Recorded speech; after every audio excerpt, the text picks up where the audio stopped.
Hello everyone, welcome back to my channel.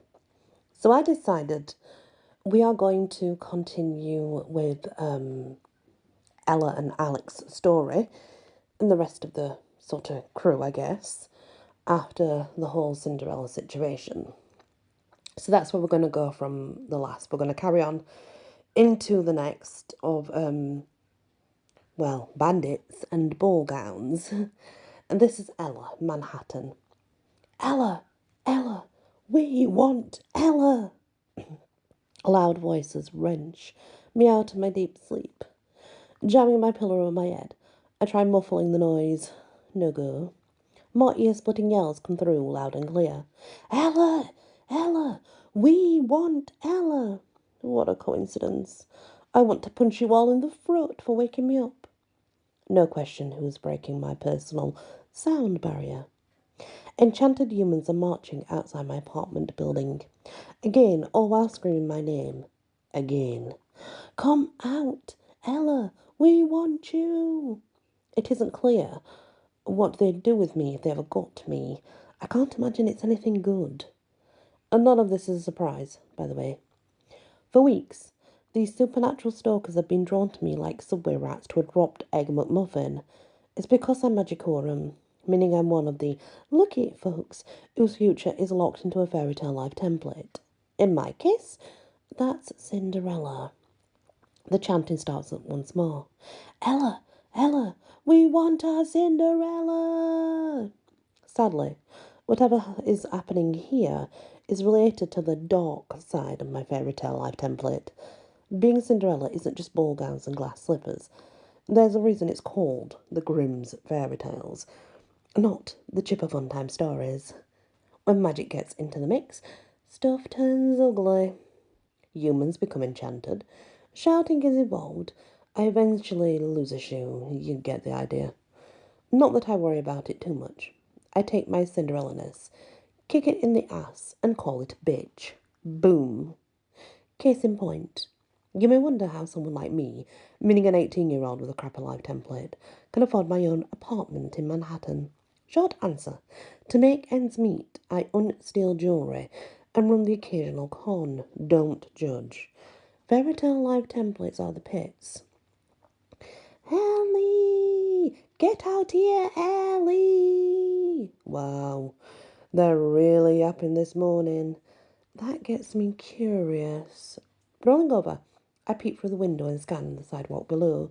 Since my apartment is 20 stories up, I have the perfect view. Today, about 30 humans mill around the concrete. In most ways, they're typically New Yorkers. I count adults of all ages, sizes, and nationalities. What makes this group unique is how their eyes all glow with a magical orange light. It's a look that says, guess what? I'm totally possessed. At least, that's how it appears to moi. Other humans can't detect anything strange about my stalkers. They're unable to even hear the chanting fiesta. Suddenly, a azure light flares beneath my bedroom door. A heavy charge fills the air, along with the faintest hint of ozone. That would be a spell. And, well, based on this particular shade of sparky blue, which peeps across my carpet, someone just magically transported themselves into the hallway outside my bedroom. Unlike the stalkers, this is a good thing. Being Magicorum means more than getting dragged into a fairy tale future. We also wield the power of either witches, fae, or shifters. In my case, I'm a fairy, and with my knowledge of the supernatural, I know exactly who just transported into my hallway. Alec Lersham, expert warlock, prince of a jewellery empire, and, as of 6 weeks ago, my boyfriend. Cue angelic choir, gentle knock sounds. Ella, it's Alec. His voice has a low rasp of a sleepy guy, so cute. It's time to study your enchanted humans again. Joy bubbles up inside me. Coming in. The door swings open. Today, Alec's the definition of charming with his sleepy eyes, muscular frame, low-hanging jeans and white t-shirt. Alec is also barefoot, which absolutely kills me. I'm a sucker for a hot guy feet. Alec pauses on the threshold. What's today's variety? No question what he means here. Alec is obsessed with my PJ collection. I gesture across my torso. Dancing yetis. He shakes his head. Where do you find these? I bump my brows. I have my ways. The world seems to collapse until it's just me and Alec. An electric sense of awareness pulses between us. Since Alec is my first kiss, he insists that we take things slowly in the romantic department. That said, if Alec gets anywhere near me right now, I'm tackling him, linebacker style. Alec shoots me a sly grin. He absolutely knows what I'm thinking. Are you open for dinner this evening, by any chance? Let me check. I look around the room as if my schedule's written on the walls. Why, yes, I happen to be available. My roomie is off on an adventure. What a coincidence, says Alec. My roommate is away as well. Alec lives with Knox, who's dating my own room in Bry. Both are gone on a secret quest that's led by none other than the Magicordum's most famous dragon shifter, a fae, named Colonel Mallory the Magnificent. Also joining them is a mysterious fairy, the Queen of Hearts. And did I mention that their mission is a total mystery? It is. I don't even know when Brian Company will return. Major bummer. Across the room, Alec plunks onto his favourite chair. I brought my notebook. To accent this point, Alec waves the level volume I gave him weeks ago. The cover reads, Operation Bag the Baddie. Here's what we figured out so far. Someone's enchanting humans to march underneath my window. Since I'm a Cinderella life template, the driving force behind this ugliness should be my evil stepfamily. But Marchesa, Ivy and Agatha are all in exile. That's why Alec and I are on the hunt for the real culprits. And by tracking what happens and when with my stalkers, of course, we can figure a clue. And it's bound to show up eventually. Alec holds up his pen. Let's start with messages. How many signs are the humans holding? What do the words actually say? Leaning my forehead against the glass pane, I make some quick calculations. 33 humans are traipsing around down there. 16 carry signs. All say the name, well, my name, and the same thing. Pick a new prince. Ella. 6 weeks ago, Alec and I started dating at the world-famous glass slipper ball. For some reason, my human stalkers want me to find a new boyfriend. Meh, they can stick it. Alec scribbles on the sheets before him.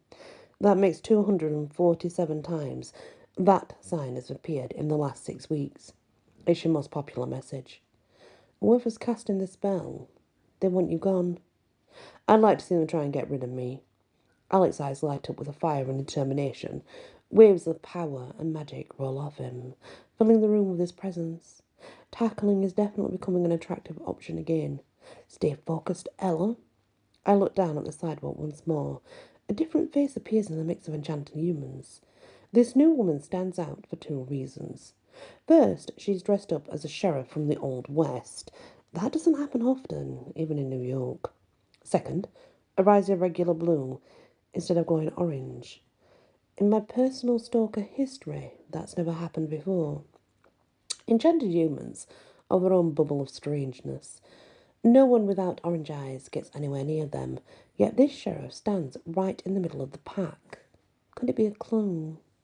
I scooch close to the window pane and try for a better look. When I check again, the mysterious woman is gone. Alex snaps his notebook shut. Sadly, I have to run. More Le Charme fun?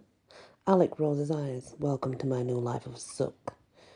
Here's what that means. My family isn't the only one in exile. Alec's parents, Diamond and Legend, also got chucked off into the fairylands.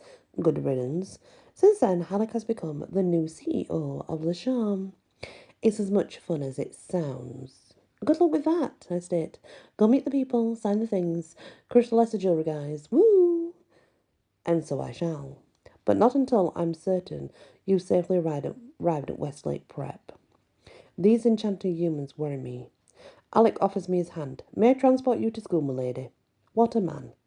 Alec runs a multinational company while finishing off his high school degree online. In other words, he's a super busy guy. That's why it means the world to me how, even with so much happening, Alec still wants to transport my butt around. With that realization, warmth and love radiate through my soul. My affections swell so high, I totally give up on not tackling plan. Crossing the room, I wrap my arms around Alec's neck. His skin feels warm and smooth under my touch. As our bodies press together, excitement swirls within me. Going on tiptoe, I press my mouth to Alec's. His lips are soft and firm, and our connection sends a slow burn through my core. I smile into our kiss. I'll take you up on that transport spell. Can you be ready in 20? You know it. Good. Alec steps away, reaches into his pocket and pulls out a huge sapphire. Magical gems are how wizards like Alec enact their spells. Using the stone, my boyfriend will transport back to his own apartment. Alec lifts his fists, and he begins his spell. Blue light shines between his fingers. Tiny points of sapphire-coloured brightness rise from his hand and then multiply. Soon it looks as if Alec is surrounded by a column of miniature shooting stars. Alec's pillar of brightness flares with more power. A moment later, Alec is gone, but I know he'll return. Alec gave his word. And that is the start of our new adventure of Ella and Alec. Who do you think could be enchanting these humans and leaving those signs? I do have someone in mind. I'm going to say it's Jacoby that's doing it. I'm pretty sure that's who it's going to be. What do you think, guys? Thank you for listening to our new adventure season 2. And many blessings.